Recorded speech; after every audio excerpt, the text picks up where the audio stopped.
Today we're sitting down with Amber Leibrock on the heels of her win. How are you? I'm good. How you doing? Well, let me jump into Wednesday night. How do you feel 5, 6, 7 days removed where you've had a chance to really digest it? I felt really good Wednesday night. I don't think I've felt that good for a fight in a long time. I was extremely confident in my preparation. I knew that did everything I possibly could do that camp. I felt extremely grateful and honored to be back on the Invicta stage. So there was a lot of emotion. Obviously, as you can see after the fight, had a lot of feelings, a lot of emotion. It felt so right. I just remember standing in that cage when I was first becoming like a pro, and I think I was in like my first or second pro fight, and one of my old coaches told me, if you don't stand in that cage and that door closes and it doesn't feel like home, then that cage probably isn't for you. And I remember just standing there Wednesday night feeling like, man, this feels like home. This feels so good to be back. So yeah, nothing but great feelings and positive, even with the nerves and the adrenaline. Like it all just felt so right. And I'm just glad that I was able to perform and show everybody a little bit different side of my game that no one's really seen before.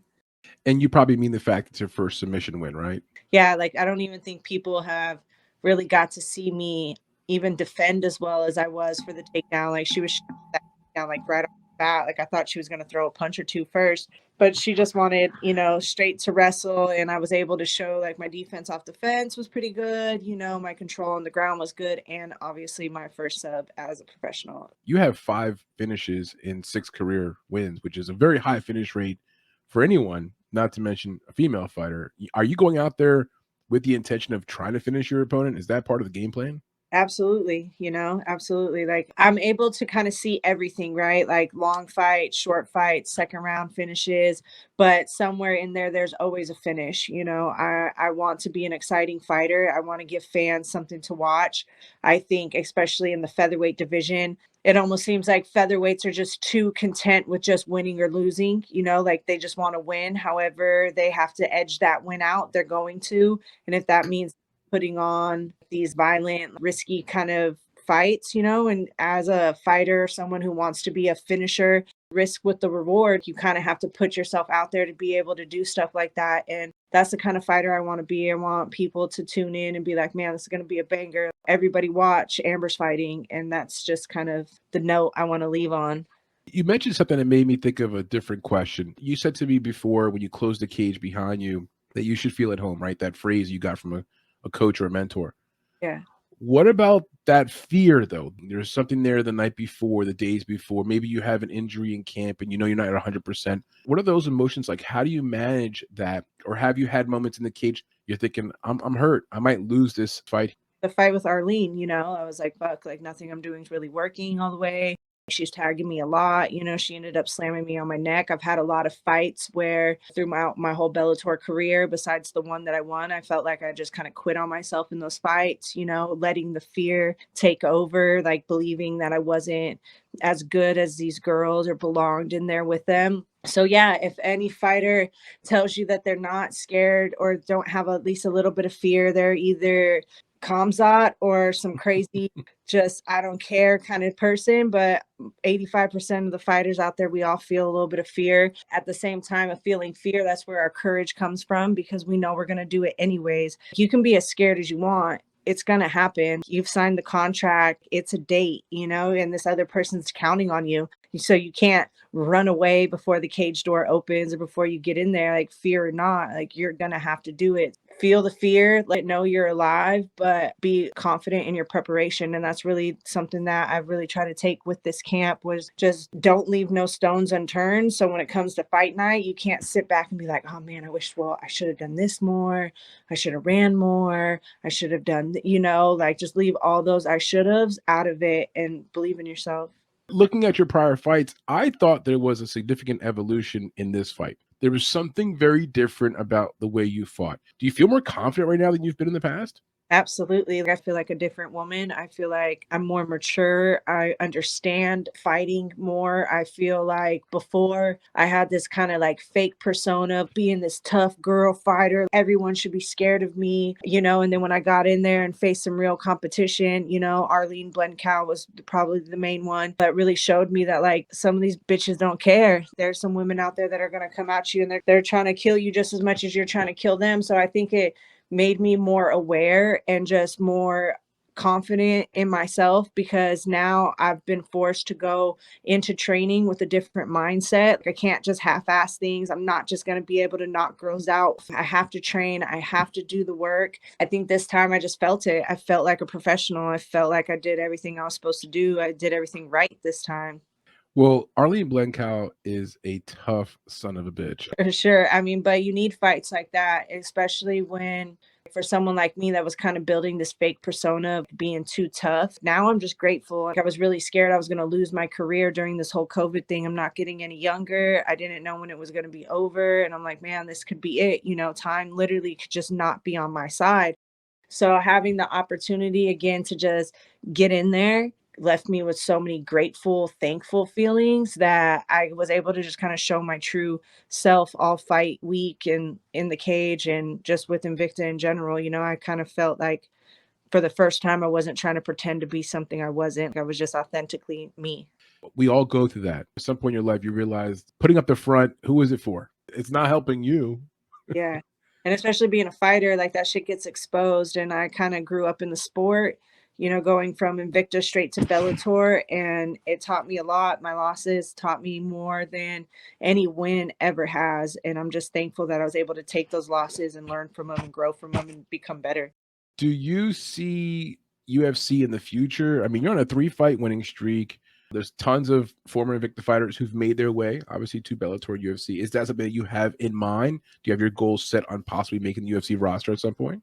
Absolutely. I really hope that I can show the world while I'm with Invicta, like featherweights are here. We've got that star power too.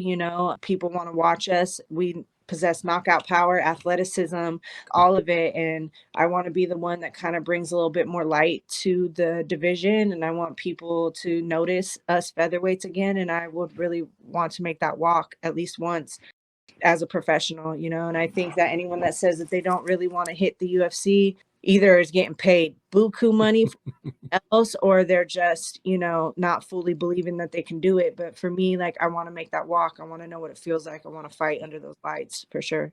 You're very photogenic. It's nice to watch female fighters, but it's even nicer to watch attractive female fighters. You literally kick people's asses for a living. How do you turn this on from being a pretty girl and then being a brute?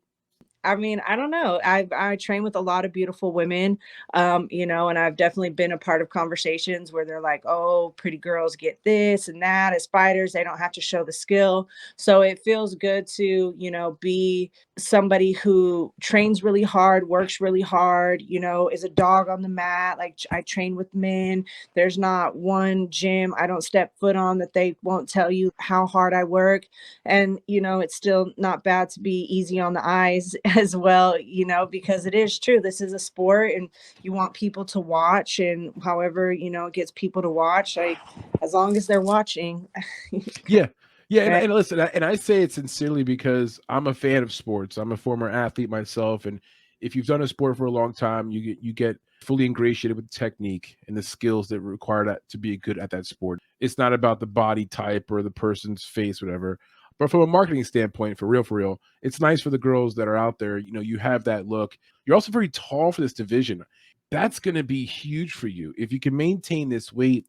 Your striking advantage is just gigantic. Yeah, my coach will tell me, she's like, man, when you were being long and like rangy and down the mid, some of the most beautiful striking I've ever seen in my life. And it is an advantage. I spent my whole life hating being tall until I became a fighter. And I was like, oh, wait a second. People love it. Like it works. And I'm planning on staying at 45. I plan staying in this division. I definitely can never make 35s and 55s just aren't in my thought process at the moment. So I want to stay here. And I think that my attributes fit the division very, very well. I've seen a lot of other long, tall fighters do well at 45. And I think that I've got the perfect frame for this weight class.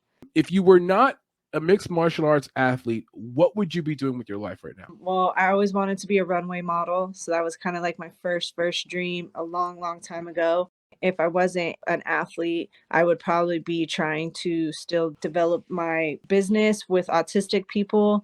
I don't know if I would still be doing fitness if I wasn't an athlete, but right now, if I wasn't fully working on being an athlete, I would definitely be trying to build my program for people with autism. How tall are you? 6 foot. Yeah, so the runway thing, there's still a chance there. Okay, you're very tall. Yeah. I mean, that would always be fun. The only reason why I kind of got out of that is because they always wanted runway models to be super skinny. And I was never interested in being super skinny. I always wanted to be, athletic built. Well, thank God things have changed now. The athletic build is very in. You're tatted up. You got this awesome leg tat. I'm not sure which leg it is. What is the tat? What is there? A phoenix down half of it. There's a lotus flower in the middle and then a koi fish at the top. Get that filled in. I want to finish my leg for sure. That's awesome. I always want to thank my sponsors. I have far too many to just like list off the names, my sponsors and supporters, everyone that just kind of keeps me running through my fight camps and training in general. Like, you guys all know who you are. I'm super thankful for you all. The support definitely is much needed from the outside sometimes. And then my coaches over at Combat Sports Academy, all my teammates, like, this isn't just a me thing. Like, we all train together. We do this together. Team Alpha Male for always allowing me to come up and spar and get some training in. And then my home away from home at El Nino Training Center with Gilbert Melendez. And then special thank you to my grappling coach, Adam Piccolotti, as well, because he spends a lot of one-on-one time with me. He, him and Gilbert have definitely refined my MMA grappling, helped me become more of a finisher, like looking for chokes and things like that. So, without all of us, I don't really think I would be as confident or have my fight IQ as high as it is right now if it wasn't for all my people, So just thank you to everybody that's on the mats with me day in, day out.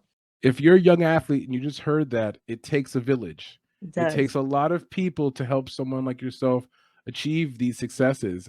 And like, that's also why I try to keep the mentality of just being grateful and thankful, because these people are also putting their bodies on the line.